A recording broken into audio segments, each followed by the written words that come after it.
My name is Peter Adams. My Canadian story starts in Britain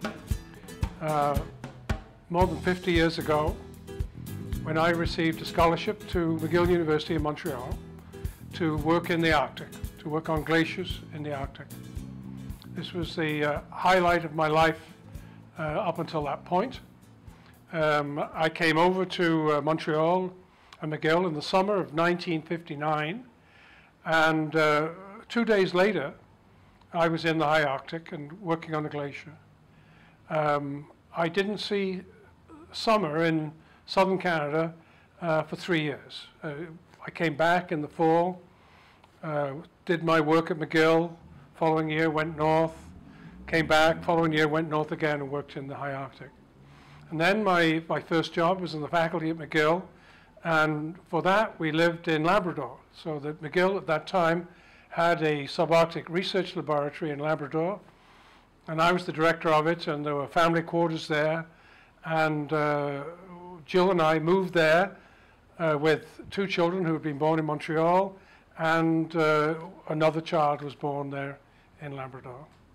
And after that I came to Peterborough. I was a prof at Trent. I was the MPP, and I was the MP here for many years. Every immigrant story in Canada is different. I suspect that one is different in various ways, in that we had seen far more of the north than we had of the south when we came to Peterborough. And also, although that was perhaps 7 or 8 years after I arrived in Canada, this was the first real Canadian experience that I had, an experience of a Canadian community. Before, I'd lived in the university. Everyone knows university is a dysfunctional living environment, and so that was part of our experience. And then we had lived in the north, and where we were in the north in those days, first of all, on the glacier, I lived on ice for 4 months of the year with a few other people, and so that's not very socializing, if you like. And then in Labrador, where this McGill laboratory was, it was a mining community, and a large part of the population were immigrants, particularly from Southern Europe, Portugal, Italy, places like that. They would come over as miners, would work there. Often they'd just be men. They'd live in bunkhouses, stay there 3 or 4 years, no vacations, work every day, take their money home, and go home and be rich people, I suppose. So Peterborough was my first Canadian experience. And it was quite extraordinary. Here, unlike Montreal, the university is small, so it's personable. Even today it is, certainly was in those days. But it's sufficiently large to dominate the community, which of course McGill does not dominate Montreal. And so we were sort of sucked into the community, not only the university community, but the general community very quickly. And one of the reasons for that was that less than a year after we arrived, the school board decided to close PCVS, which is the original high school here. And it's the second oldest high school in the country and a very distinguished place, but we didn't want our children to go there. What they were going to do, they were going to close it and turn it into a junior high school, and then our children would have to be bused there for 2 or 3 years, and then they would go to Adam Scott for their senior high school. Yeah, so we didn't want this. We'd bought our home so our kids could walk to school and walk home from school. So I joined the battle to save PCVS, to stop my children going there. And in order to stop it closing, I organized a group of 7, no pun intended, and we took over the school board. And in the first meeting of the new school board, we voted to keep PCVS, and it's been here ever since, to this very moment. But well, we'll see what will happen now. So, but as a result of that, running for the school board, organizing this thing, with all these people whose interests were their children and their kids going to PCVS, or they were Peterborough people. In those days, everybody in Peterborough had been to PCVS, including many separate school supporters, because in those days, separate schools weren't funded in the senior grades, so students in science would go to PCVS. So we had enormous support.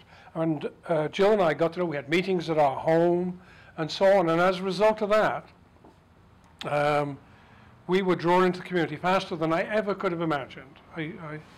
Jill is a very social person. I don't think of myself as a very social person, but I certainly became involved very quickly. So that is different, I think, than many people who come to Peterborough. There are people who come here who think it's a bit standoffish. It was quite the opposite, perhaps because they wanted me to chair this team that took over the school, and they wanted me because I was the only one that had no connection with PCVS. If you see what I mean, politically, they thought that was an advantage, and it was a real advantage.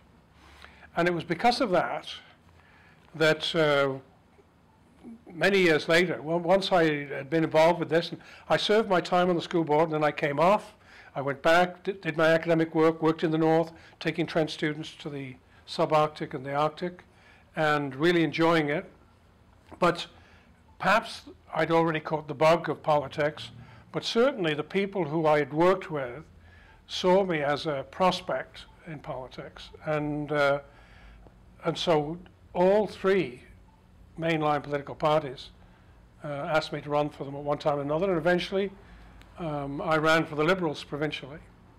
And after a couple of losses, I got in at Queen's Park, then was defeated by the dreaded NDP by 150 votes. I was devastated. I'd never been defeated in anything in my life before. And then I ran federally and never looked back. So it's different. And by the way, politics, in this sense, running for office, local office like the school boards, city council, township councils, is another way of getting into a community. So again, I have to say, there was a man here who, I hasten to say, was a conservative, but a very nice conservative. But he used to say, Peter, wait till you've been born here, then you'll know what it's really like. So, and that's one attitude. But the attitude I found was quite the opposite of that. And again, as a result of the PCVS thing, we became involved in, well, Jill in volunteering for Anson House, which is a seniors home for the hearing handicapped. She did for the friendly visiting service that she did, for 5 counties, which she did, volunteering overseas with various groups and so on. And then I was involved with, you know, the usual stuff, United Way and Cancer Campaign and sports groups and so on. And we're involved with our children in those things. I think we became accepted by virtually everybody, except the man I mentioned, very quickly. So now, one of the things, when I was the MP, one of the things about Peterborough was that at that time, and it's probably similar now, we had between 70 and 80 first-generation immigrant groups here. Now, by some standards, that's a lot. By Ontario standards, Ontario in general, and particularly Metro, it's not. So in Metro, there might be 200 plus. But 70 to 80 is a fair number. So I always used to think that that diversity wasn't our problem. It would have been good to have had 150, okay? But the problem with it was that none of those groups was sufficiently large and coherent to virtually live within itself. And one of the comforts people get, particularly adults who immigrate, is to be able to have their own group and talk their own language and behave as they would behave at home. And here, there were never quite enough of that. In order for Peterborough to be more welcoming, and in my case, I'd have to say even more welcoming, I really would. I think, first of all, I would like to see closer social ties between the university and the community. I think the ties between Fleming and the university are very good. And, well, not very, they're good. They could always be better. So there's some integration there. Almost everybody in Peterborough has taken a course in photography or knitting or something at Fleming, okay? So we all relate to it, and our kids go there and so on. Trent, I think, even though the people of Peterborough brought it here, I mean, they lobbied for it and got the university, Trent has always been perceived as a little bit standoffish, and Trent people. And of course, that's where one set of our immigrants are coming now. in the international program and in the other programs. So I think that would be one thing.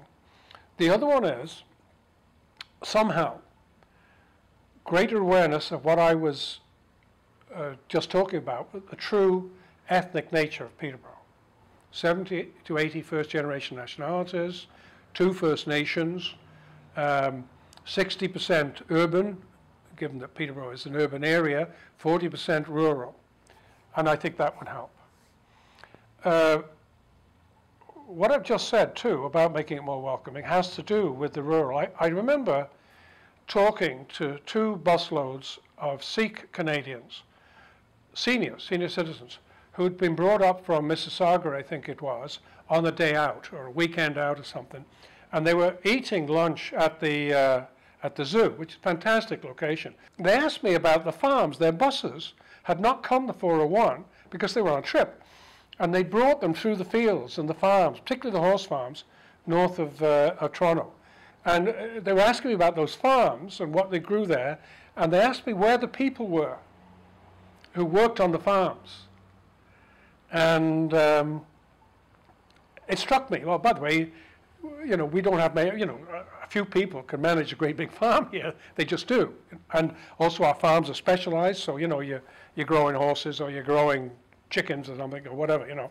So, but these people, these seniors from India, they clearly knew about rural areas, but they'd come to Canada and they were in Mississauga and they'd never been outside. Now, coming to Peterborough, I would have thought for the immigrant groups here that if I were socializing them, which is, that's not a derogatory expression, okay, getting them used to the community and so on, I would slightly emphasize the rural.